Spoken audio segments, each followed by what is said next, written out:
வணக்கம். நீங்கள் பார்த்துட்டு இருக்கிறது கீக் கோகுல் யூடியூப் சேனல். நான் உங்கள் கோகுல். இன்றைக்கி இந்த வீடியோவில் நம்ம எதை பற்றி பார்க்க போகிறோம் அப்படின்னு பார்த்தீங்கன்னா, உங்களுடைய ஆண்ட்ராய்ட் ஃபோனையும் உங்களுடைய விண்டோஸ் 10 கம்ப்யூட்டரையும் எப்படி லிங்க் பண்ணுறது அப்படிங்கிறத இன்றைக்கி இந்த வீடியோவில் நம்ம பார்த்து தெரிஞ்சுக்க போகிறோம். வீடியோக்குள்ளே போகிறதுக்கு முன்னாடி மறக்காமல் சப்ஸ்கிரைப் பட்டனை கிளிக் பண்ணிவிடுங்க. மறக்காமல் பெல் ஐக்கானை கிளிக் பண்ணிவிடுங்க. அப்போ தான் நாங்கள் போகிற அப்டேட்டுகள் உங்களுக்கு உடனுக்குடனே சேரும். ஒன்ஸ் உங்கள் ஆண்ட்ராய்ட் ஃபோனையும் உங்கள் விண்டோஸ் 10 கம்ப்யூட்டர் லிங்க் பண்ணிட்டீங்கன்னா, உங்கள் ஆண்ட்ராய்ட் ஃபோனில் வரக்கூடிய மெசேஜஸ், நோட்டிஃபிகேஷன்ஸ், அதுக்கப்புறம் பார்த்தீங்கன்னா ஃபோன் கால்ஸ் எல்லாத்தையும் பார்த்தீங்கன்னா உங்களோட விண்டோஸ் 10 கம்ப்யூட்டர்லேருந்தே நீங்கள் அக்சஸ் பண்ண முடியும். இப்போ உங்கள் ஆண்ட்ராய்ட் ஃபோனுக்கு யாராச்சும் மெசேஜ் அனுப்புகிறாங்க அப்படின்னா, அதை பார்த்தீங்கன்னா நீங்கள் உங்கள் கம்ப்யூட்டரில் ஒர்க் பண்ணிகிட்ருப்பீங்க. அந்த டைமில் உங்கள் மெசேஜை ஓப்பன் பண்ணி படிக்க முடியாது. அதே போல் பார்த்தீங்கன்னா வாட்ஸ்அப்பில் ஏதாச்சும் சேட் பண்ணுறாங்க, உங்களுக்கு யாராச்சும் மெசேஜ் அனுப்புகிறாங்கன்னா அந்த டைமில் உங்கள் கம்ப்யூட்டரில் ஒர்க் பண்ணிகிட்ருக்கிறப்ப நீங்கள் உங்களுடைய ஃபோனை எடுத்து பார்க்க முடியாது. அப்படிங்கிற சூழ்நிலையில் பார்த்தீங்கன்னா நீங்கள் உங்கள் ஆண்ட்ராய்ட் ஃபோனையும் உங்கள் விண்டோஸ் 10 கம்ப்யூட்டர் லிங்க் பண்ணி வச்சுட்டிங்கன்னா, உங்களுடைய ஆண்ட்ராய்ட் ஃபோனில் வரக்கூடிய மெசேஜஸ், நோட்டிஃபிகேஷன்ஸ், ஃபோன் கால்ஸ், அதுக்கப்புறம் பார்த்தீங்கன்னா உங்கள் ஃபோல்டர்ஸில், அதாவது உங்கள் ஃபைல்ஸ் ஃபோல்டர்ஸில் இருக்கக்கூடிய இமேஜஸ், வீடியோஸ் எல்லாத்தையுமே பார்த்தீங்கன்னா உங்களுடைய கம்ப்யூட்டர்லேருந்து நீங்கள் ஈஸியாக அக்சஸ் பண்ணிக்க முடியும். அதே போல் உங்கள் ஃபோனுக்கு வரக்கூடிய மெசேஜஸ், ஃபோன் கால்ஸ், அதுக்கப்புறம் பார்த்தீங்கன்னா மெசேஜிங் ஆப்ஸ் பார்த்தீங்கன்னா வாட்ஸ்அப், மெசேஞ்சர், அந்த மாதிரியான மெசேஜிங் ஆப்பில் வரக்கூடிய சேட்டுகளுக்கும் பார்த்தீங்கன்னா இங்கே உங்கள் மொபைல்லேருந்தே பார்த்தீங்கன்னா ரீப்ளேவும் பண்ண முடியும். இதை எப்படி பண்ணுறது அப்படிங்கிறது இப்போ பார்க்கலாம். இதுக்கு பார்த்தீங்கன்னா உங்கள் கம்ப்யூட்டரில் விண்டோஸ் 10 OS இன்ஸ்டால் பண்ணியிருக்கணும். அதுக்கப்புறம் பார்த்தீங்கன்னா உங்கள் ஆண்ட்ராய்ட் ஃபோனில் பார்த்தீங்கன்னா அதே போல் உங்கள் ஃபோனில் ஆண்ட்ராய்ட் ஃபோனில் பார்த்தீங்கன்னா யுவர் ஃபோன் அப்படிங்கிற ஆப்பை உங்கள் ப்ளே ஸ்டோர்லேருந்து டவுன்லோட் பண்ணி உங்கள் மொபைலில் இன்ஸ்டால் பண்ணியிருக்கணும். இது பார்த்தீங்கன்னா விண்டோஸோடைய ப்ராடக்ட் தான். இது மைக்ரோசாஃப்ட் இது பார்த்தீங்கன்னா இந்த ஆப்பை கொடுக்குறாங்க. இந்த ஆப் மூலிமா தான் பார்த்தீங்கன்னா உங்கள் கம்ப்யூட்டர், அதாவது விண்டோஸ் 10 கம்ப்யூட்டரை நீங்கள் கனெக்ட் பண்ணணும். அதே போல் உங்கள் விண்டோஸ் 10 கம்ப்யூட்டரில் பார்த்தீங்கன்னா நீங்கள் ஒரு ஆப்பை இன்ஸ்டால் பண்ணணும். அதுக்கு பார்த்தீங்கன்னா உங்கள் விண்டோஸ் 10 கம்ப்யூட்டரில் ஸ்டோர் அப்படின்னு சொல்லி உங்கள் சர்ச் பாரில் டைப் பண்ணிங்கன்னா உங்களுக்கு பார்த்தீங்கன்னா மைக்ரோசாஃப்ட் ஸ்டோர் அப்படிங்கிற ஒரு ஆப்ஷன் நிற்கும். அந்த ஆப்ஷனை செலக்ட் பண்ணிங்கன்னா உங்களுக்கு மைக்ரோசாஃப்ட் ஸ்டோர் ஓப்பன் ஆகும். இது பார்த்தீங்கன்னா நம்ம எப்படி கூகுள் இல்லை, அதாவது இப்போ உங்கள் ஆண்ட்ராய்ட் ஃபோனில் எப்படி கூகுள் ப்ளே, அதாவது இப்போ ஆப் ஸ்டோர் இருக்கோ அதே போல் பார்த்தீங்கன்னா மைக்ரோசாஃப்ட் விண்டோஸ் 10க்காகவே பார்த்தீங்கன்னா ஒரு ப்ளே ஸ்டோர் வச்சுருக்காங்க. அந்த ப்ளே ஸ்டோரில் பார்த்தீங்கன்னா நிறைய ஆப்பை நீங்கள் டவுன்லோட் பண்ணி உங்களோட கம்ப்யூட்டரில் இன்ஸ்டால் பண்ணி வச்சுக்கலாம். இப்போ உங்கள் கம்ப்யூட்டர்லேருந்து மை ஸ்டோருக்கு போய்க்குங்க. உங்கள் கம்ப்யூட்டர்லேருந்து மைக்ரோசாஃப்ட் ஸ்டோருக்கு போய்க்கிங்க. மைக்ரோசாஃப்ட் ஸ்டோருக்கு போனதுக்கப்புறம் பார்த்தீங்கன்னா அதில் யுவர் ஃபோன் அப்படிங்கிற ஆப்பை சர்ச் பண்ணுங்கள். இப்போ நம்ம கம்ப்யூட்டரில் பார்க்கலாம். யுவர் ஃபோன் அப்படிங்கிற ஆப்பை சர்ச் பண்ணிவிட்டு அந்த ஆப்பை பார்த்தீங்கன்னா உங்கள் கம்ப்யூட்டரில் இன்ஸ்டால் பண்ணிக்கிங்க. இப்போ பார்த்தீங்கன்னா அந்த ஆப் ஓப்பன் ஆகிடுச்சு. நான் இன்ஸ்டால் கொடுக்குறேன். இன்ஸ்டால் பண்ணிக்கலாம்.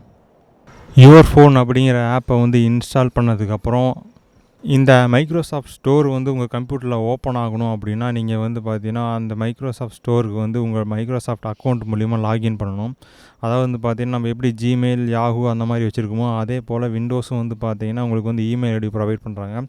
outlook.com அப்படிங்கிறதுல பார்த்தீங்கன்னா இமெயில் ஐடி பார்த்தீங்கன்னா மைக்ரோசாஃப்ட் ப்ரொவைட் பண்ணுறாங்க. அதில் ஒரு அக்கௌண்ட் நீங்கள் க்ரியேட் பண்ணிக்கிங்க. அது பார்த்தீங்கன்னா ஜிமெயில், அதுக்கப்புறம் நம்ம கூகுள் ட்ரைவ் அந்த மாதிரி மைக்ரோசாஃப்ட் அக்கௌண்ட் க்ரியேட் பண்ணிங்க. அந்த மைக்ரோசாஃப்ட் அக்கௌண்ட்டை க்ரியேட் பண்ணதுக்கப்புறம் உங்களோட விண்டோஸ் 10 கம்ப்யூட்டரில் மைக்ரோசாஃப்ட் ஸ்டோரை ஓப்பன் பண்ணிவிட்டு அதில் அந்த அக்கௌண்ட்டு லாகின் பண்ணி வச்சுங்க. லாகின் பண்ணதுக்கப்புறம் பார்த்தீங்கன்னா நீங்கள் யுவர் ஃபோன் ஆப்பை உங்கள் கம்ப்யூட்டரில் டவுன்லோட் பண்ணி இன்ஸ்டால் பண்ணிங்க. இன்ஸ்டால் பண்ணதுக்கப்புறம் அந்த ஆப்பை ஓப்பன் பண்ணிக்கங்க.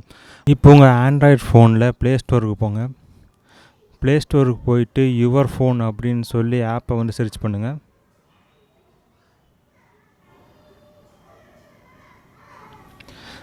யுவர் ஃபோன் கம்பேனியன் அப்படின்னு சொல்லி பார்த்தீங்கன்னா ஃபஸ்ட்டே ஒரு லிங்க் வருது பார்த்தீங்களா, அதை செலக்ட் பண்ணிவிட்டு ஓப்பன் பண்ணுங்கள்.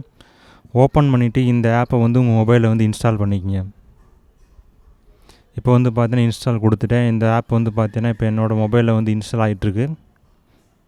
அதே போல் நம்ம ஆண்ட்ராய்ட் ஃபோனில் யுவர் ஃபோன் ஆப்பை இன்ஸ்டால் பண்ணோம் பார்த்தீங்களா, அதில் நீங்கள் எந்த இமெயில் ஐடி, அதாவது மைக்ரோசாஃப்ட் இமெயில் ஐடி, எந்த இமெயில் ஐடி வச்சு லாகின் பண்ணீங்களோ அதே இமெயில் ஐடி வச்சு பார்த்தீங்கன்னா அந்த ஆப்பை டவுன்லோட் பண்ணி இன்ஸ்டால் பண்ணதுக்கப்புறம் அதில் லாகின் பண்ணிங்க. லாகின் பண்ணதுக்கப்புறம் பார்த்தீங்கன்னா உங்களுடைய கம்ப்யூட்டர்லேருந்து சென்ட் நோட்டிஃபிகேஷன் அப்படின்னு சொல்லுவாங்க. ஒரு ஆப்ஷன் காமிக்கும். அந்த சென்ட் நோட்டிஃபிகேஷனை வந்து செலக்ட் பண்ணுங்கள். செலக்ட் பண்ணதுக்கப்புறம் வந்து பார்த்தீங்கன்னா உங்கள் மொபைலுக்கு வந்து ஒரு நோட்டிஃபிகேஷன் வந்து வரும். அதாவது இந்த மொபைல்லையும் இந்த ஃபோனையும் வந்து கனெக்ட் பண்ணுறதுக்கு உங்கள் ஃபோன்லேருந்து அலோ அப்படின்னு சொல்லி கொடுக்கணும். அலோ அப்படின்னு சொல்லி கொடுத்ததுக்கப்புறம் வந்து பார்த்தீங்கன்னா உங்களுடைய மொபைலும் உங்களுடைய கம்ப்யூட்டரும் வந்து பார்த்தீங்கன்னா லிங்க் ஆயிரும். இது வந்து பார்த்தீங்கன்னா ரெண்டுமே ஒரே ஒய்ஃபை நெட்வொர்க்கில் இருக்கணும். இல்லைனா வந்து பார்த்தீங்கன்னா மொபைல் டேட்டாவில் இருந்தாலும் ஓகே, பக்கத்தில் இருக்கணும். அதே போல் வந்து பார்த்தீங்கன்னா உங்கள் மொபைலும் உங்களுடைய விண்டோஸ் 10 கம்ப்யூட்டரும் வந்து பார்த்தீங்கன்னா இன்டர்நெட்டில் கனெக்ட் ஆகிருக்கணும். அதுக்கப்புறம் வந்து பார்த்தீங்கன்னா ரெண்டுலேயுமே ஒரே இமெயில் ஐடியை லாகின் பண்ணி நீங்கள் வந்து சைன்இன் பண்ணி வச்சுருந்தீங்கன்னா மட்டும்தான் இது வந்து பார்த்தீங்கன்னா உங்கள் மொபைலையும் உங்களுடைய கம்ப்யூட்டரையும் வந்து நீங்கள் வந்து லிங்க் பண்ண முடியும். லிங்க் பண்ணதுக்கப்புறம் வந்து பார்த்தீங்கன்னா நீங்கள் வந்து எல்லாத்துக்கும் பர்மிஷன் கொடுக்கணும். அதாவது உங்கள் ஃபோன் கால் வந்து அக்சஸ் பண்ணுறதுக்கான பர்மிஷன் கொடுக்கணும். அதுக்கப்புறம் உங்களுடைய ஃபைல் ஃபோல்டர் இருக்குது பார்த்தீங்களா, அந்த ஃபைல் ஃபோல்டரை அக்சஸ் பண்ணுறதுக்கான பர்மிஷன் வந்து கொடுக்கணும். அதுக்கப்புறம் உங்கள் மெசேஜஸோட அக்சஸ் பண்ணுறதுக்கான பர்மிஷன் வந்து கொடுக்கணும். ஒவ்வொன்றுக்கும் வந்து பார்த்தீங்கன்னா அதை வந்து அலோ பண்ணுறதுக்கு நோட்டிஃபிகேஷன் வந்து உங்கள் கம்ப்யூட்டர்லேருந்து சென்ட் பண்ணி வைக்கும் மொபைலுக்கு. எல்லாத்துக்கும் வந்து பார்த்தீங்கன்னா அலோ இல்லை ஓப்பன் சொல்லி கொடுத்துட்டே வந்துட்டீங்கன்னா உங்களுடைய ஃபோல்டர், உங்களுடைய மெசேஜ், உங்களுடைய நோட்டிஃபிகேஷன், உங்களுடைய ஃபோன் கால் எல்லாத்துக்கும் வந்து பார்த்தீங்கன்னா நீங்கள் பர்மிஷன் கிராண்டட் கொடுத்துட்டிங்கன்னா உங்கள் ஃபோனில் இருந்து வரக்கூடிய மெசேஜஸ், உங்கள் ஃபோனுக்கு வரக்கூடிய ஃபோன் கால்ஸ், உங்கள் ஃபோனுக்கு வரக்கூடிய நோட்டிஃபிகேஷன்ஸ் எல்லாமே வந்து பார்த்தீங்கன்னா இந்த யுவர் ஃபோன் ஆப் மூலிமா உங்கள் கம்ப்யூட்டர்லேயே வந்து நோட்டிஃபிகேஷன் வரும். நீங்கள் வந்து அந்த உங்கள் கம்ப்யூட்டர்லேருந்தே வந்து பார்த்தீங்கன்னா உங்களுக்கு வரக்கூடிய நோட்டிஃபிகேஷன்ஸ், மெசேஜஸ், ஃபோன் கால்ஸ் எல்லாத்தையும் வந்து பார்த்தீங்கன்னா பார்க்க முடியும். அதுக்கப்புறம் வந்து பார்த்தீங்கன்னா நீங்கள் வந்து ஃபோனும் பண்ணலாம். இதுக்கு முன்னாடி வந்து பார்த்தீங்கன்னா இந்த ஆப்ஷன் வந்து கொடுக்கல. இப்போ தான் வந்து பார்த்தீங்கன்னா விண்டோஸ் வந்து பார்த்தீங்கன்னா இந்த ஃபோன் பண்ணுறதுக்கான ஆப்ஷனும் வந்து கொடுத்துருக்காங்க. நீங்கள் வந்து உங்களுக்கு கம்ப்யூட்டருக்கு உங்கள் மொபைலுக்கு ஏதாச்சும் ஒரு மெசேஜ் வருது அப்படின்னா அந்த மெசேஜை வந்து ஓப்பன் பண்ணி படிக்கலாம். அதுக்கப்புறம் அந்த மெசேஜுக்கு வந்து நீங்கள் ரீப்ளேவும் பண்ண முடியும் உங்கள் கம்ப்யூட்டர்லேருந்தே. நீங்கள் உங்கள் ஃபோனை வந்து ஓப்பன் பண்ணி பார்க்கணும் அப்படிங்கிற அவசியமே இல்லை. உங்கள் கம்ப்யூட்டர்லேருந்தே வந்து பார்த்தீங்கன்னா எல்லாத்தையும் வந்து பார்த்தீங்கன்னா நீங்கள் வந்து பண்ண முடியும். இன்றைக்கி இந்த வீடியோவில் எப்படி உங்கள் விண்டோஸ் 10 கம்ப்யூட்டரையும் உங்கள் ஃபோனையும் வந்து லிங்க் பண்ணுறது அப்படிங்கிறத பார்த்தோம். தொடர்ந்து இதே போல் நிறையா வீடியோக்கள் வர இருக்குது. உங்களுக்கு எதன் வீடியோக்கள் தேவைப்பட்டால் கீழே வந்து கமெண்ட்டை தெரியப்படுத்துங்க. ஏதோ சோசியல் நெட்டை ஃபாலோ பண்ணாலும் கீழே டிஸ்கிரிப்ஷன் லிங்க் இருக்குது. கிளிக் பண்ணி லைக் பண்ணுங்கள், ஃபாலோ பண்ணுங்கள் மற்றும் சேனலுக்கு வந்து சப்ஸ்கிரைப் பண்ணுங்கள். நன்றி, வணக்கம்.